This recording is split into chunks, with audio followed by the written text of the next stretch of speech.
En aucun cas, pour moi, ça, c'est une alimentation. Je suis désolée, mais je le dis franchement. Mais c'est pas censé être une alimentation, parce que c'est être un détox. Pendant 5 jours, pour 5 jours, c'est une alimentation. Enfin, c'est ce qui te nourrit pendant 5 jours. Pour moi, ça, c'est pas de la nourriture. Pour moi, la nourriture, il faut que ce soit consistant, que ça tienne au corps, que...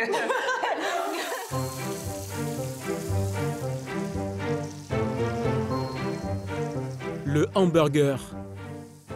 À lui seul, il terrorise une foule de mangeurs.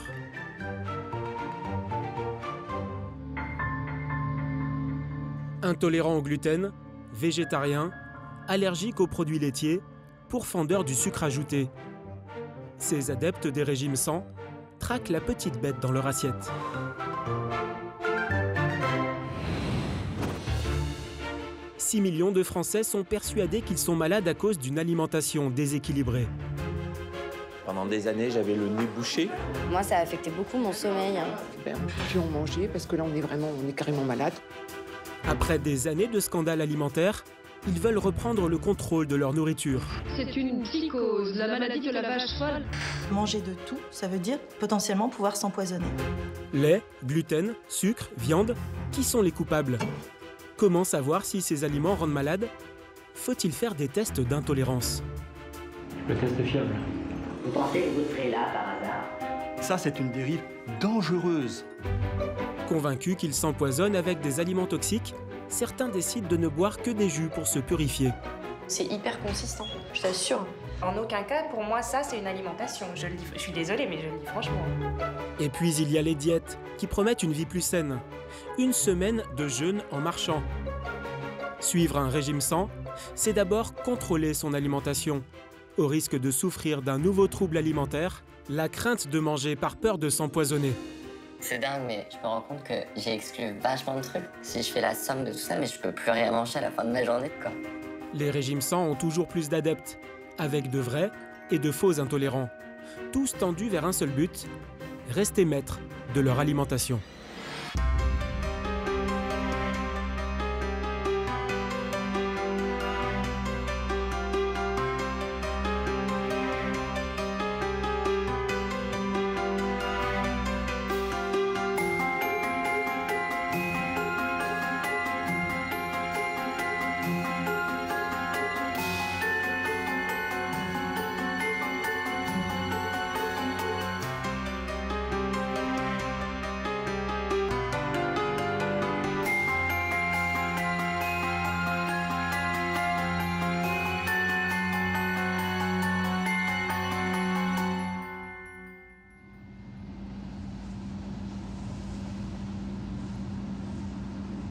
Dans le flot des travailleurs qui roulent vers le bureau,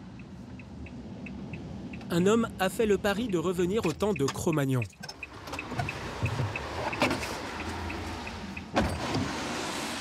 Bruno livre des repas préhistoriques, dans des barquettes en plastique. Le régime paléolithique, c'est la dernière mode des régimes sans. À lui seul, il exclut la plupart des aliments, les produits laitiers, car à l'époque l'élevage n'existait pas, mais aussi les céréales, car il n'y avait pas non plus d'agriculture, les sucres raffinés, et bien sûr tous les produits industriels. Dans la tribu paléo, la discipline, c'est sacré. 7 h du matin en plein cœur de Paris, dans un quartier d'affaires. Ils soulèvent des poids comme si c'était des pierres trouvées en pleine nature.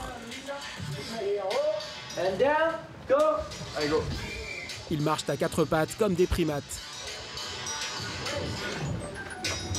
L'important pour eux, c'est de se reconnecter à la terre des ancêtres, même sur un tapis de sol. Les talons restent dans le sol le plus possible. Les gars, il reste 5 minutes. On relance 2 minutes. Ma génération, elle vit dans le tertiaire. Moi, je suis dans l'informatique et la finance. On est tellement loin de ça. Le fait de remanger quelque chose de type chasseur-cueilleur, on refait ce lien en fait entre ce que la terre nous offre et ce qu'on devrait manger au quotidien en fait. Quand on voit aujourd'hui la société, on se dit que c'est peut-être pas plus mal de manger des produits plus sains pour avoir une meilleure santé et une hygiène de vie, quoi. Le régime paléolithique, des cavernes jusqu'au plateau repas de l'homme moderne.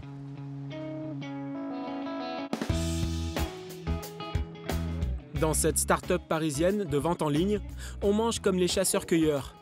Quinoa, viande et légumes. Du bio évidemment. C'est Benoît qui a converti ses collègues à ce régime. Ça vous plaît ou pas? Bah ouais, franchement, ouais. Est-ce qu'il y a une sorte de rationnement en portions, en poids ou des choses comme ça? Régime paléo, tu manges quand t'as faim. Ok. Et quand t'as plus faim, t'arrêtes de manger. Ok. Les générations d'avant, elles ont connu vraiment l'industrialisation de l'alimentation avec tous tous ces plats préparés, l'émergence du fast-food, enfin, elles ont connu toutes ces choses-là. Et oui, nous, on se sent même en décalage avec notre génération actuelle. Hein. Parfois, on se prend les remarques dans les soirées où les autres arrivent des chips et nous avec des tomates et du hummus. Mais finalement, les gens s'y habituent. Il y a de plus en plus d'hommes et de femmes qui se rallient en fait à cette préférence alimentaire.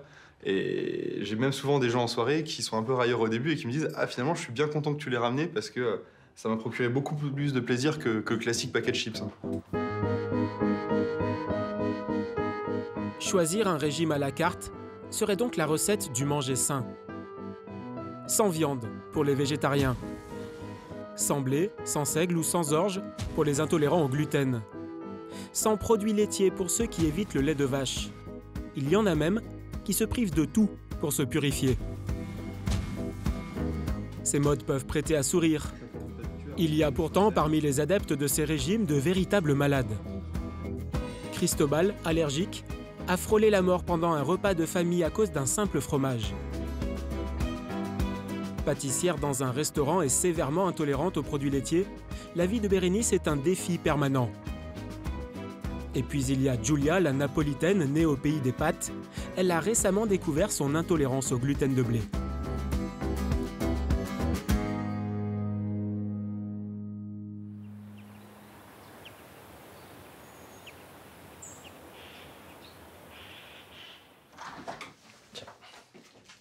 Cristobal, 8 ans, suit son régime à la lettre.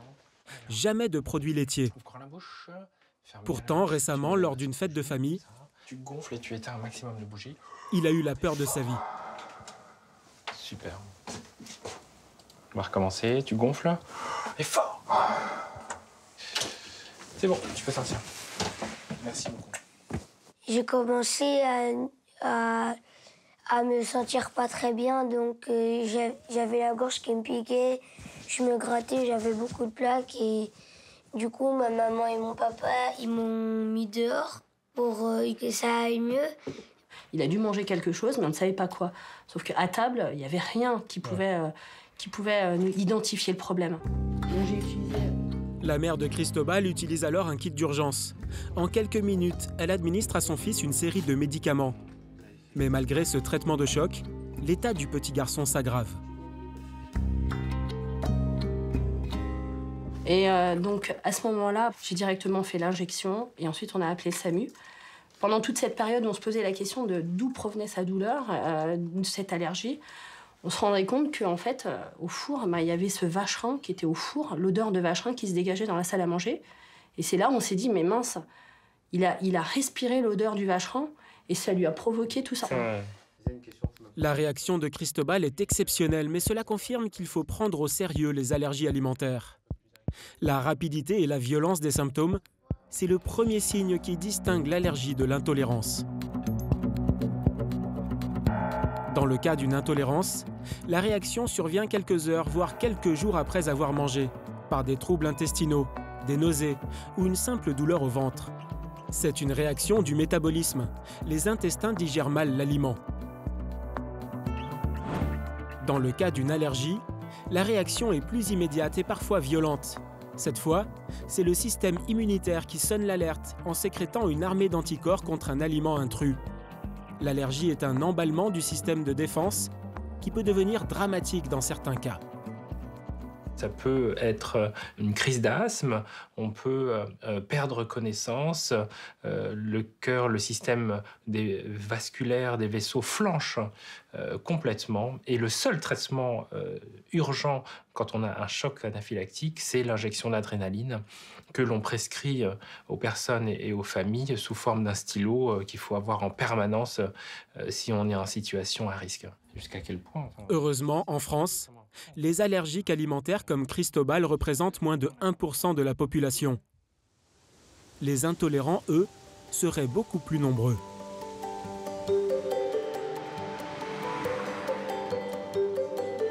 Pâtissière et intolérante au lactose, Bérénice vit son métier comme un défi et son régime comme une punition. Si je pouvais manger du fromage, si je pouvais manger rien qu'une tartiflette, une raclette, ça serait le bonheur absolu, quoi. Mais malheureusement, je ne peux pas. Non. Bérénice ne supporte pas le lactose. C'est le sucre naturel contenu dans le lait. Si elle fait un écart, les symptômes apparaissent en quelques heures. Des crampes au ventre, suivies de diarrhée ou de constipation. C'est aussi un état de fatigue. Lorsque l'on dort, même 12 heures, on a l'impression en fait, d'avoir fait une nuit blanche parce que ça travaille sans cesse. Mais se priver ne suffit pas, surtout lorsqu'on est pâtissière. Bérénice l'a appris à ses dépens, simplement en touchant du beurre ou en fouettant une crème. Par exemple, la crème pâtissière, lorsque je fouettais un peu trop énergiquement et que donc, je recevais des petites projections sur le visage, même si j'enlevais directement, j'avais aussi des petites traces rouges. Donc en fait, ce sont de l'eczéma. Pour éviter tout contact avec le lait de vache, Bérénice trouve des astuces. Dans la pâte, elle utilise de la margarine plutôt que du beurre. Et pour la ganache au chocolat, elle remplace la crème de lait de vache par de la crème de lait de coco. Là, notre ganache est prête.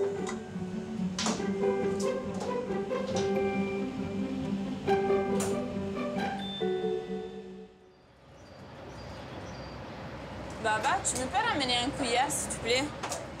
Je n'ai plus. Cette jeune napolitaine souffre de maladie cœliaque. Elle est intolérante au gluten, la protéine de la plupart des farines de blé. Mais pas question pour elle de sacrifier son plaisir. Alors, elle teste une madeleine à la farine d'amande. C'est mon dessert préféré depuis que j'étais petite. Et j'adore essayer toujours de nouvelles choses et pouvoir manger les choses que je pouvais manger avant. Donc là, je suis contente. Qu'est-ce que ça change quand on est italienne? Ah oui, ça change tout. Parce que je suis grandie dans une famille où la cuisine, c'est vraiment au centre. Et en plus, mon oncle, il fait des pâtes. Jusqu'à l'âge de 20 ans, Giulia a donc mangé à l'italienne, nourrie aux pâtes et au gluten. Et comme beaucoup d'intolérants, elle a longtemps vécu sans savoir qu'elle avait un problème avec cette protéine. J'étais presque tout le temps malade, ça veut dire que j'étais beaucoup anémique. Mais jamais personne n'a vraiment découvert quoi c'était mon souci. Il disait que c'est juste de l'anémie, qu'après, avec le temps, ça pouvait passer. L'anémie n'est qu'un des nombreux symptômes de l'intolérance alimentaire. Le diagnostic est plus évident quand d'autres signes plus caractéristiques apparaissent. On arrête le gluten si on a des signes patents, manifestes, d'intolérance à ce gluten. Et ces signes, ils sont essentiellement intestinaux. Des diarrhées, des ballonnements, des difficultés à digérer. C'est donc dans l'intestin qu'une intolérance au gluten doit être diagnostiquée. Et plus précisément au début du tube digestif, dans l'intestin grêle. L'intérieur de l'intestin grêle est recouvert d'une multitude de cils, ici en mauve. Ce sont eux qui permettent la digestion en cassant les molécules des aliments et en les assimilant. En cas d'intolérance au contact de molécules de gluten, en beige, le système immunitaire sonne l'alerte. Il envoie les anticorps. Les lymphocytes, ici en bleu, viennent défendre l'organisme. Ils attaquent le gluten, mais détruisent aussi les cils de l'intestin chargés de la digestion.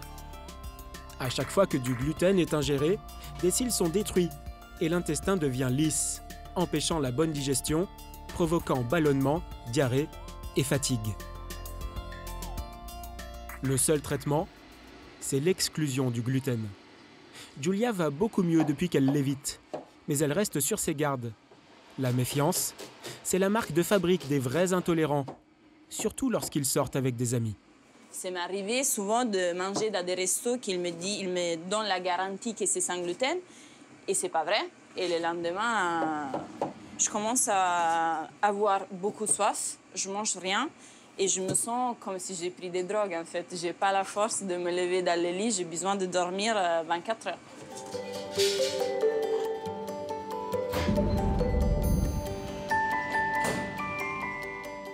Lorsqu'on va voir une personne et qu'on lui dit qu'on est intolérante au lactose, elle se dit parfois, oui, sûrement, encore une qui est au régime et qui dit intolérante, alors qu'en fait, elle n'a jamais fait d'analyse.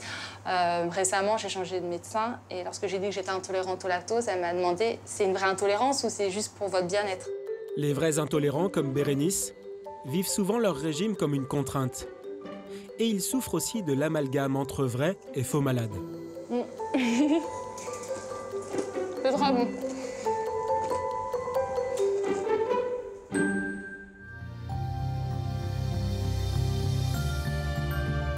De plus en plus de Français se convertissent à des régimes d'exclusion, sans produits laitiers, ni viande, sucre ajouté ou mauvaise graisse. Mais l'ennemi public numéro 1, c'est le gluten. Il faut le bannir. Les stars hollywoodiennes, Gwyneth Paltrow, Jennifer Aniston, Victoria Beckham, lui font la chasse. Même Novak Djokovic serait devenu le roi du tennis mondial après avoir découvert sa maladie cœliaque. À chacun ses challenges, à chacun sa diététique. Alors, faut-il céder à cette nouvelle mode alimentaire et dire adieu à notre emblématique baguette? Et à quoi ressemble ce fameux régime sans gluten, censé nous faire du bien?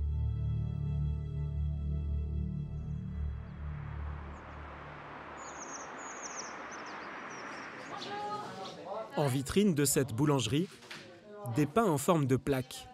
C'est la fierté de la maison. Je vais vous prendre un sandwich végétarien Bavo. C'est celui-là, ça a emporté? Alors, les chouquettes. Oui, vous en faites combien? 10. Ça vous fait 9,80. Combien un sac? Si on vient de tout Paris dans ce quartier branché du 11e arrondissement, c'est parce qu'ici le gluten n'a pas droit de cité. Aucune trace de la protéine, ni dans les pains, ni dans les pâtisseries. Cela paraît simple, mais c'est un vrai tour de force de faire du pain sans gluten. Et c'est au sous-sol que ça se passe. La farine de blé est remplacée par de la farine de riz. On y ajoute de l'eau, du sel et de la levure, comme pour n'importe quel pain. La touche finale, un peu d'huile, pour le goût. Le problème, c'est que la pâte reste visqueuse. Il lui manque le gluten qui permet de l'agréger et de l'aérer en même temps. Si je tire dessus, vous voyez, elle se détache et il n'y a pas ce liant. Donc normalement, si j'avais de la farine de blé, je pourrais l'étirer et ça ferait une feuille. Enfin, ça s'étirerait comme une feuille en fait. On ne peut pas la façonner à la main. Donc on est obligé de travailler dans des moules pour donner une forme au pain. C'est une autre technique, mais on arrive à faire du pain quand même. Et les affaires se portent bien. Entre 4 et 10 € le pain, c'est 5 fois plus qu'une baguette traditionnelle. Mais les clients aiment sans compter. Et tout le monde y trouve son bénéfice.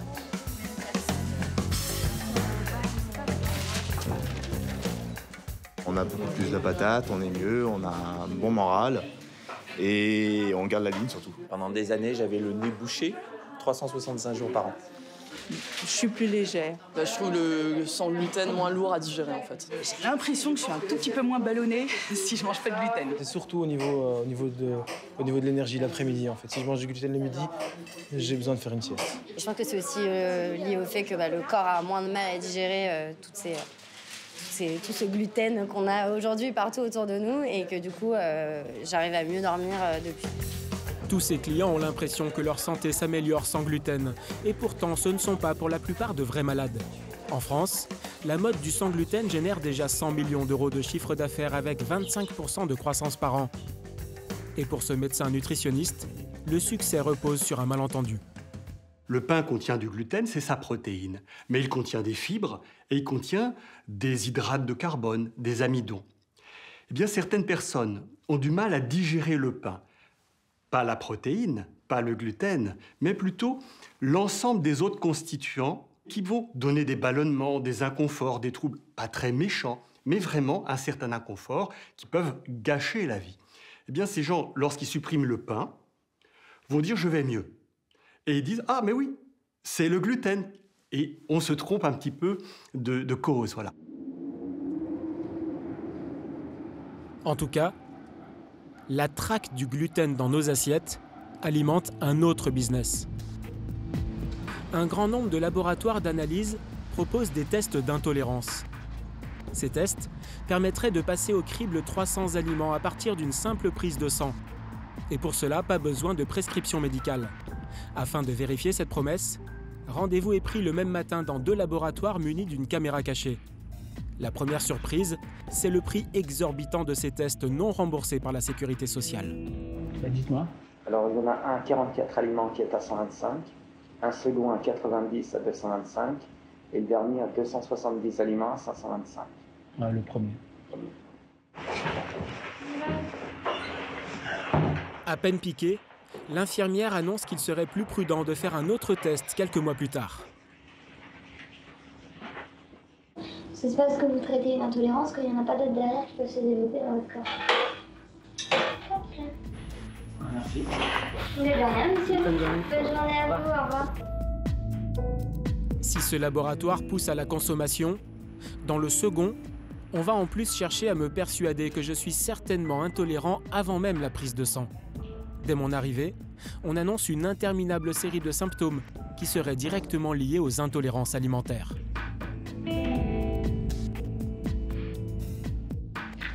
Est-ce que vous êtes assujetti à des maux de tête? Oui. Problème ORL chronique, otite, rhinite, cellulite, acouphène, vertige. Problème cutané, eczéma, psoriasis, non. Douleur musculaire ou articulaire? Non. Est-ce que vous êtes assujetti au stress, à l'anxiété ou à la dépression? Le stress, oui. La dépression, je crois pas. Quand il y a des intolérances, l'organisme produit des anticorps contre les aliments. Donc nous, on va détecter ces anticorps. D'accord? Le test est fiable. Vous pensez que vous serez là par hasard? Non, c'est pas par hasard. 3 semaines plus tard, les résultats confirment nos doutes. Les tests se contredisent. Le premier est négatif, aucune intolérance alimentaire sur 40 aliments testés. En revanche, le second test pratiqué le même matin dans l'autre laboratoire est positif. Intolérance au lait de vache, au lait de brebis et au blé. Lequel des deux croire ? Pour interpréter ces résultats, un des laboratoires me conseille un cabinet médical. Au début de la consultation, je ne montre que le test positif. Ce qui revient le plus souvent dans les intolérances, c'est le lait de vache et le blé. Donc en fait, qu'est-ce que vous me conseillez? Alors, vous pouvez manger un blé, ça ne vous fera rien. Ah bon? Et donc je peux remanger des pâtes et reboire du lait? C'est pas définitif. On verra pas quelque chose. À la fin de la consultation, je présente l'autre test, celui qui indique que je ne souffre d'aucune intolérance. Bon, qu'est-ce qui vous fait de rien du tout? Non. Si vous voulez qu'il y ait aucune réaction, j'ai jamais vu ça faire. Vous me permettez, je vais faire une copie. Et puis, parce que j'ai jamais vu quelqu'un qui est pas au moins un choix. Et donc ça veut dire qu'on est tous intolérants? Oh, on a tous plus ou moins des choses personnelles, hein. Cette femme ne brille pas par la rigueur scientifique, et pour cause. Malgré le titre de docteur affiché dans la salle d'attente, elle n'est pas inscrite à l'ordre des médecins et pratique illégalement la médecine. Elle m'a pourtant été présentée comme médecin par un des laboratoires d'analyse médicale. 200 € le test, plus 120 € la consultation. Une chose est certaine, ces pseudo-experts ne semblent pas intolérants au blé.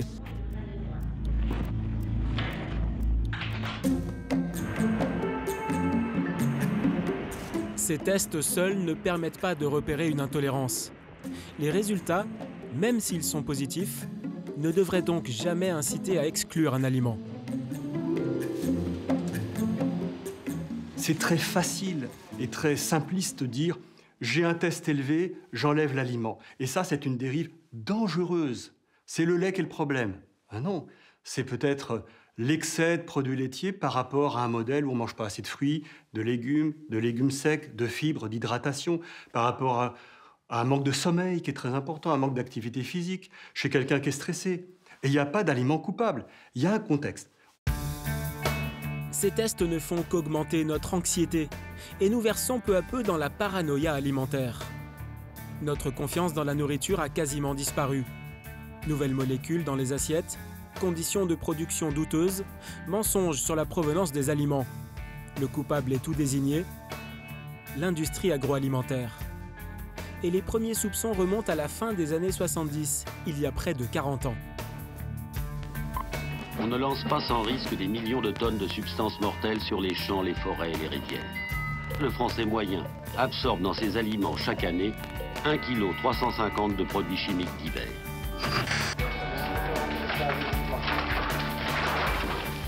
La peur augmente dans les années 90 avec le scandale de la vache folle. Après cette crise, chaque nouvelle affaire fait monter d'un cran la méfiance. Ce n'est plus une crise, c'est une psychose. La maladie de la vache folle inquiète à ce point les consommateurs que la vente de viande de bœuf a chuté de moitié en France. Le virus de la grippe porcine, de nouveaux cas ont été déclarés à travers le monde. L'état d'urgence sanitaire vient d'être déclaré ce soir aux États-Unis. L'alerte sanitaire sur les steaks hachés contaminés s'étend. Je vous le disais, un 7e enfant a été hospitalisé aujourd'hui dans le nord de la France. Ils ont tous mangé du steak haché acheté dans les magasins allemands Lidl. Qu'est-ce qui se cache dans nos assiettes?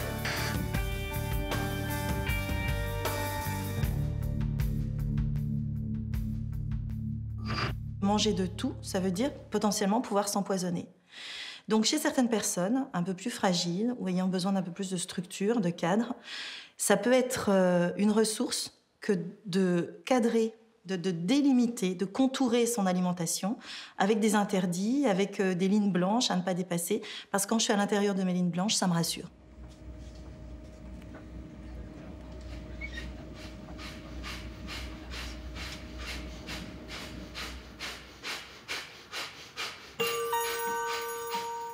Pour se réconcilier avec son assiette, Nayad a choisi la discipline alimentaire, comme 2 millions de Français qui ne mangent plus de viande. C'est en Inde que Nayad a découvert le végétarisme qui rythme désormais sa vie. Et c'est ainsi qu'elle souhaite se protéger des menaces de la nourriture industrielle.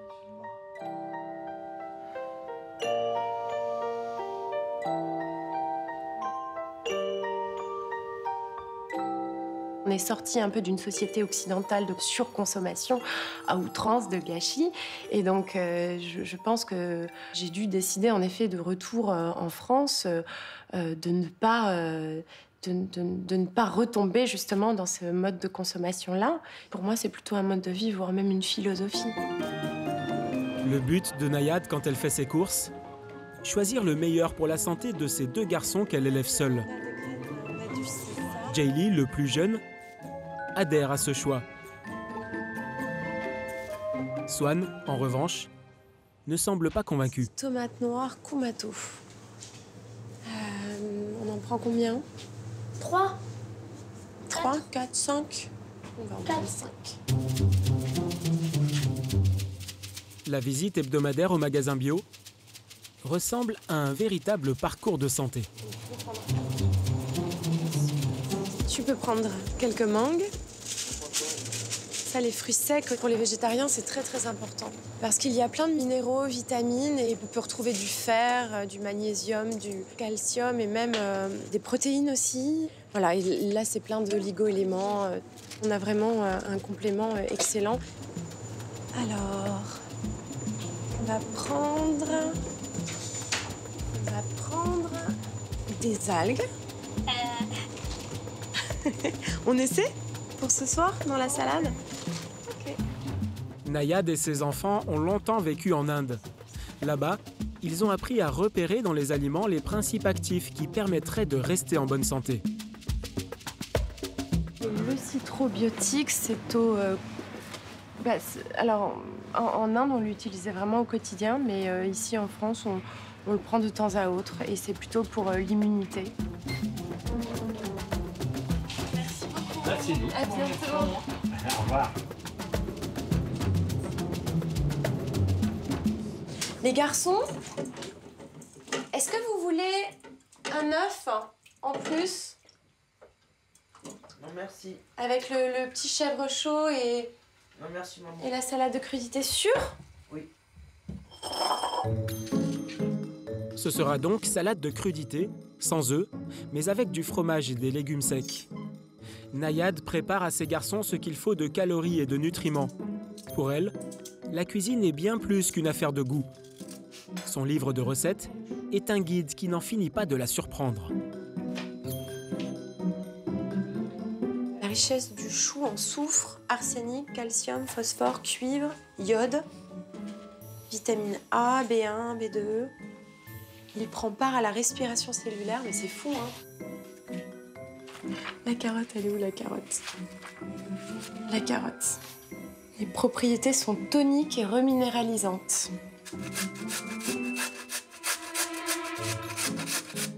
Je leur mets du citron, de l'huile de tournesol pour toutes les vitamines B.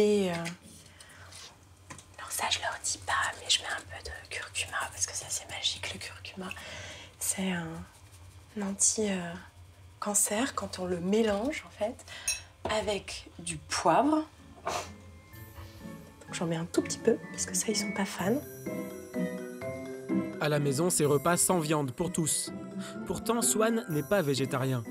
S'il suit ce régime, c'est seulement pour faire plaisir à sa mère. Bon appétit. Bon appétit. Seule Jaylee suit l'exemple maternel. À la maison, en tout cas. Car à la cantine, c'est une autre histoire. Tu as mangé quoi ce midi? T'as eu de nouveau du poisson? Comme là, on m'a laissé choisir si je voulais ou pas de mon plat. J'ai dit non. Du coup, je me suis retrouvée avec 2 fois plus de chou-fleur dans mon assiette. Pour Swan, c'est le contraire. La cantine, c'est son espace de liberté, où il peut manger la viande défendue. Et toi, Swan, donc t'as mangé du jambon? Non. J'ai mangé du canard avec des pâtes au gruyère. En entrée, il y a eu un petit morceau de quiche Lorraine, camembert et puis un gâteau. D'accord. Le canard était délicieux. Pauvre petit canard. Mais Swan, t'es d'accord avec moi sur le fait que si on peut éviter la souffrance animale... Tout le monde fait comme il veut, mais... Bah, écoute, moi, je ne deviendrai pas végétarien. Ah, mais je sais. C'est un rebelle. Swan, l'omnivore de la maison, se contente de lancer une petite pique à la fin du dîner. Une allusion à un de leurs derniers repas en Inde. Je me souviens, c'était la veille de notre départ ou le jour d'avant. Oui, mais après, Jerry, il mangeait, c'était des petits morceaux de poulet sur les os, en fait, et ça se mangeait comme des sucettes. Et je m'en souviens, Jerry, il en mangeait pas mal. Oui, mais je crois qu'il n'avait pas conscience de ce qu'il mangeait. C'est comme moi avec le foie de veau quand j'étais petite fille et que je n'avais pas saisi que c'était du foie de veau. La hache de guerre est enterrée autour d'une bonne glace à la meringue. Nayade n'a pas pu convertir son fils aîné au végétarisme. Mais ce n'est peut-être pas si grave, car les deux régimes pourraient très bien se rejoindre après tout. En fait, qu'est-ce que c'est qu'un régime végétarien? À la base, ça devrait être un régime plein de végétaux, et pourquoi pas avec un petit peu de viande modérément. Mais aujourd'hui, le régime végétarien a tendance à se définir comme un régime sans viande. Et c'est pas le fait qu'il y ait pas de viande qui apporte des bénéfices santé, c'est le fait qu'il y a pléthore de végétaux, de fruits, de légumes, de légumineuses, de céréales.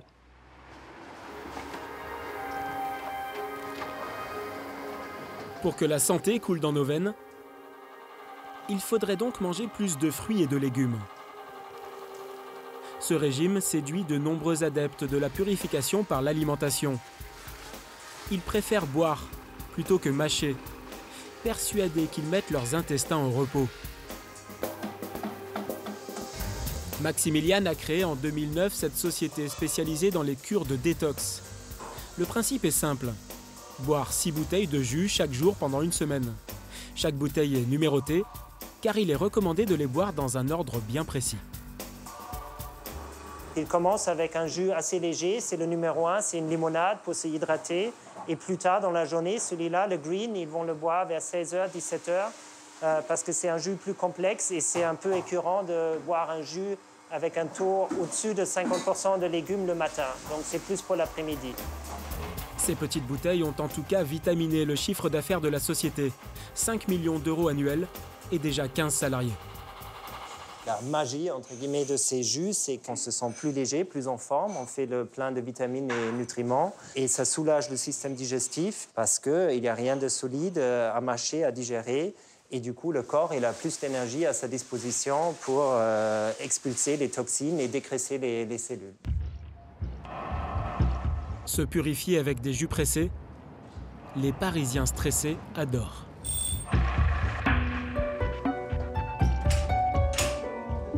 Bonjour. Voilà, merci beaucoup, au revoir. Au revoir. La vague détox est essentiellement urbaine et elle séduit les actifs qui économisent le temps plutôt que l'argent. Solène a payé 300 € pour se nourrir de liquide pendant 5 jours. C'est sa cure santé, même si le fabricant prévient de possibles désagréments. Alors, effets secondaires, ballonnement, mauvaise haleine, fatigue, maux de tête et ou nausées, douleurs dans le dos et les jambes, irritation cutanée. Ça fait peur, ça? Ouais, ça fait peur, oui et non, parce qu'encore une fois, on n'est pas tous sujets aux effets secondaires, donc je passerai sûrement au travers. J'ai jamais eu d'état de fatigue, bien au contraire, c'est plutôt un regain d'énergie. Solène peut filer au travail sans penser à son petit déjeuner. Elle le boira en arrivant au bureau. C'est la bouteille numéro 1, composée d'eau filtrée, de pommes et de citron. 3 heures plus tard, au moment de la pause déjeuner, c'est la même chose, toujours au bureau. Bouteille numéro 2, avec un peu plus de légumes cette fois-ci. Voilà, pommes, concombre, raisin noir, chou rouge, citron, eau de rose, betterave rouge. Mais tu manges rien Non, rien de solide. Rien de solide. Boire son repas face à des amis qui découpent et mâchent n'est pas sans risque. C'est assumer qu'on ne mange pas comme tout le monde. C'est sympa aussi parce que ça ne dure pas. Ouais. Donc je pense que... C'est vrai Non, mais c'est le côté... Il y a un côté éphémère, c'est juste... voilà. T'as pas une sensation de faim dans la journée? Bah pas pour l'instant, non. Non, parce que c'est hyper consistant. Je t'assure. C'est pas de l'eau, tu vois, t'as quand même... C'est vachement... Ça tient au corps. Hein. Ouais, alors là, vous avez la... Alors là, on a la professionnelle. Alors la professionnelle de la junk food. Avec la cure de jus, évidemment, on se sent un peu à l'écart et on s'expose aux moqueries. Pour Élodie, sa collègue, manger, c'est mâcher. Pour moi, c'est impensable. Impensable. C'est en aucun cas, pour moi, ça, c'est une alimentation. Je suis désolée, mais je le dis franchement. Mais c'est pas censé être une alimentation, parce que c'est être un détox. Pendant 5 jours, pour 5 jours, c'est une alimentation. Enfin, c'est ce qui te nourrit pendant 5 jours. Pour moi, ça, c'est pas de la nourriture. Pour moi, de la nourriture, il faut que ce soit consistant, que ça tienne au corps, que... Voilà, ça a peut-être du goût, mais pour moi, ça, c'est une boisson. C'est pas un plat. Non, mais je comprends. Exactement. Voilà. La santé par le jus, c'est la promesse de ce régime 100% liquide. Ouais, ça fait peur, oui et non, parce qu'encore une fois, on n'est pas tous sujets aux effets secondaires, donc je passerai sûrement au travers. J'ai jamais eu... Nous avons montré cette séquence à un médecin nutritionniste. Nous lui avons demandé de nous dire laquelle des 2 jeunes femmes mangeait le mieux. Consistant, que ça tienne au corps, que... Ça, c'est du bon sens. La jeune fille qui lui fait la remarque, effectivement, bon, qui mange peut-être de la junk food, parce que c'est vrai qu'il y a un brownie qui traîne avec une boisson sucrée qui traîne. Bon, c'est peut-être pas le modèle alimentaire, mais je pense qu'elle est plus proche quand même du plaisir alimentaire, entre guillemets, que l'autre, Solène, en l'occurrence, qui a un modèle alimentaire qui, à mon avis, s'apparente à une rigidité, une psychorigidité sur l'alimentation. Où est le plaisir alimentaire? Elle ne peut pas dire qu'elle dégage du plaisir. Certains se privent d'aliments solides, de produits laitiers, de viande ou de gluten. D'autres vont encore plus loin.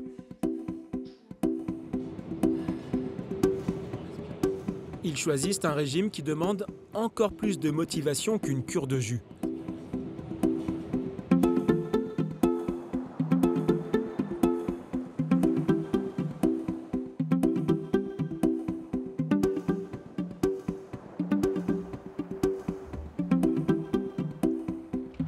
Ah, on le voit bien de ce côté, hein.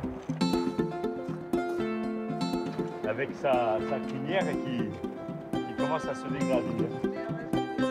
Nous sommes au mois de janvier. Ces randonneurs qui arpentent le maquis corse ont tous posé des congés pour suivre un régime commando, un stage de jeûne pendant une semaine. Ils n'ont rien mangé depuis 5 jours et marchent 4 heures chaque matin. Sophie, est-ce que le défi, ça fait partie de la diète aussi? Ouais, je trouve. C'est un défi, c'est un challenge, on se surpasse et on est vachement fiers après. C'est une discipline? Non, pas forcément. Non, on a décidé de le faire, donc on va jusqu'au bout et on est content d'y arriver. Et même s'il y a des moments un peu durs, c'est pas grave, ça fait partie du truc. Merci.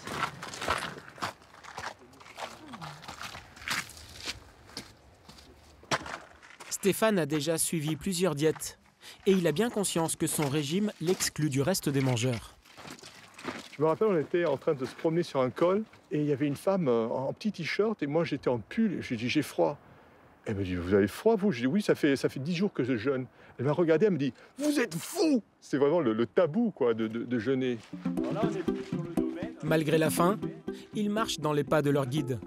C'est leur dernière journée sans manger et ils n'ont plus qu'une idée en tête. Trouver quelque chose à se mettre sous la dent.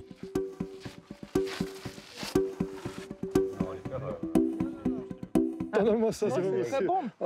Très bon. T'as mâché. Non, c'est pas mâché. Alors ça, Stéphane, c'est de l'eau que salisse et si tu veux, c'est un goût de vinaigre, hein, tu as vu. Tu me la redonnes? Je te la redonnerai.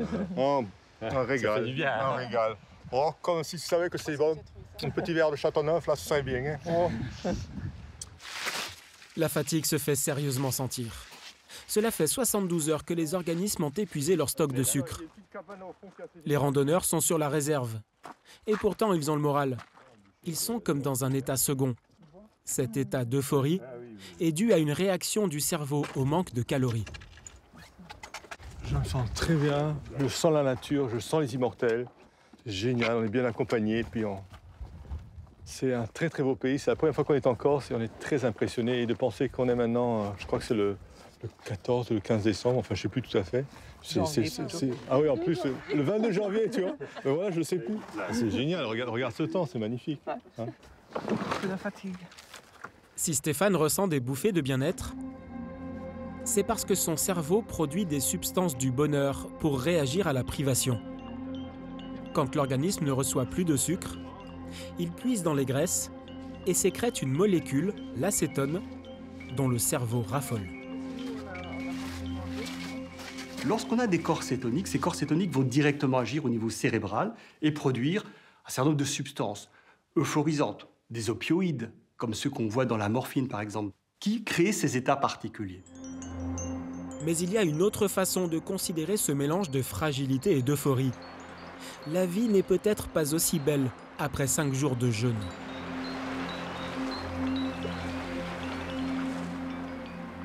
L'organisme se met en économie d'énergie, c'est-à-dire qu'il récupère où il peut l'énergie qu'il n'a pas dans sa nourriture. Ça veut dire qu'il va diminuer la fonction cérébrale, la fonction cardiaque, il va se réguler vers le bas. Ce sont autant d'efforts qu'on lui demande qui sont à la fois coûteux et dangereux, qui le mettent en état de faiblesse. Et ça peut, chez certaines personnes fragiles ou prédisposées, embarquer vers des catastrophes plus conséquentes.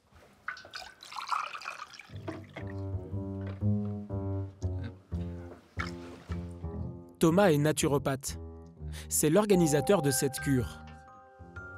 Tiré à 4 épingles face à des stagiaires frigorifiés et affamés par une semaine sans manger, il leur explique comment se réalimenter. Alors dès demain, vendredi, samedi, on mange que des fruits et des légumes. Ce dîner frugal est une séance de travail. Les curistes ont déboursé 1 400 € pour ne rien avaler de la semaine. Mais ce qu'ils ne savent pas, c'est qu'ils vont devoir changer leurs habitudes une fois rentrés chez eux. Pour le naturopathe, bien manger, c'est renoncer à toute une partie de notre alimentation. On dit en règle générale pas de poison blanc. Et dans les poisons blancs, on inclut le sel, le sucre blanc, les produits raffinés, comme on a pu parler cette semaine, les huiles raffinées également, et aussi les produits laitiers de vache notamment. Le poison blanc, le sel, c'est un peu plus compliqué que ça. Hein. Pour le docteur Cocolle, ces exclusions sont tout simplement une aberration. Prononcer le terme poison blanc, c'est très traumatisant pour les personnes parce que tout de suite, on va se reconnaître. Trop de sel est dangereux pour la santé, ça on le sait. Mais ça ne veut pas dire qu'il faut manger sans sel. Parce qu'en mangeant sans sel, d'ailleurs, vous augmentez vos risques cardiovasculaires. Donc, traiter le sel de poison, c'est déjà un non-sens médical. Le sucre de table, le saccharose, c'est pas du poison non plus. Ça peut être un aliment plaisir, ça dépend de la dose que vous en prenez. Ce n'est pas l'avis du naturopathe. Lui est convaincu que l'exclusion de ces poisons, comme il les nomme, est une nécessité pour retrouver l'équilibre. Tout ne serait qu'une question de volonté. Je vois les hygiènes de vie changer progressivement, non pas comme une obligation, mais par une envie. Et du coup, les personnes, je ne les vois pas être en déséquilibre au final, mais je les vois plutôt changer, découvrir et se rendre compte que finalement manger sain peut être très bon et peut être une source de plaisir.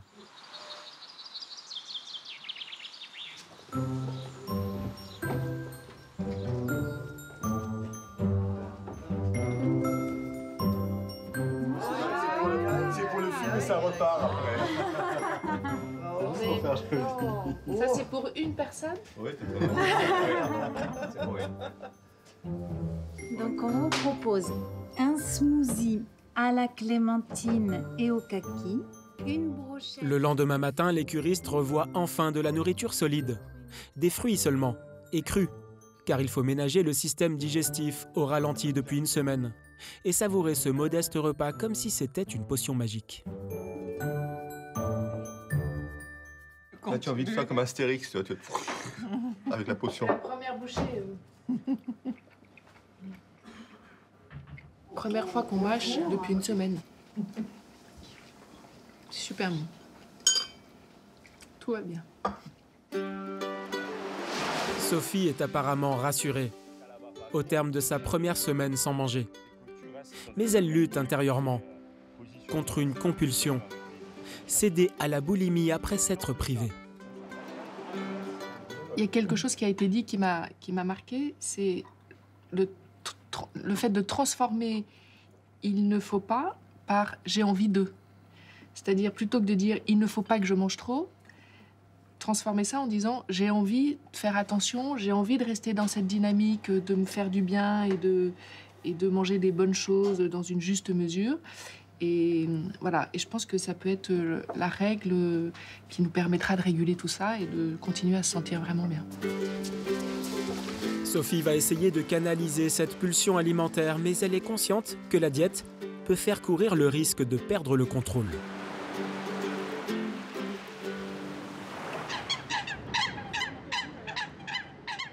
Au tournant des années 2000, les médecins ont vu arriver des patients d'un nouveau genre.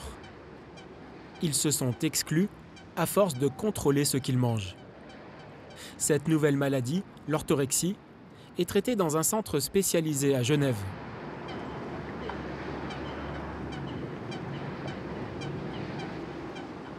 Cet homme vit dans le secret. Ni sa famille, ni son entourage ne sont au courant de sa détresse. En voulant suivre un régime sans sucre, il s'est coupé du monde. C'est pour sortir de cette obsession qu'il a décidé de consulter. Alors déjà, peut-être... Est-ce que vous pouvez m'expliquer pourquoi vous êtes là aujourd'hui? Quelle est votre demande? J'en ai marre, en fait, d'être dans le contrôle de tout le temps, en fait. Marre d'être dans le contrôle? Ouais, de ce que je mange. Ok. J'ai commencé à faire la chasse au sucre. Regarder constamment toutes les étiquettes de tout ce que j'achetais. Et vous serez surprise. Pourquoi? Parce qu'il met du sucre partout. Ok. Et puis, je pense que j'ai vrillé dans le sens où ça fait beaucoup de privations d'un coup. Beaucoup de contraintes. Je me suis même mis à psychoter une fois sur les fruits, en fait, par exemple. Je me disais, mais attends, mais dans les fruits, il y a du sucre. Mm-hmm. C'est dingue, mais je me rends compte que j'ai exclu vachement de trucs.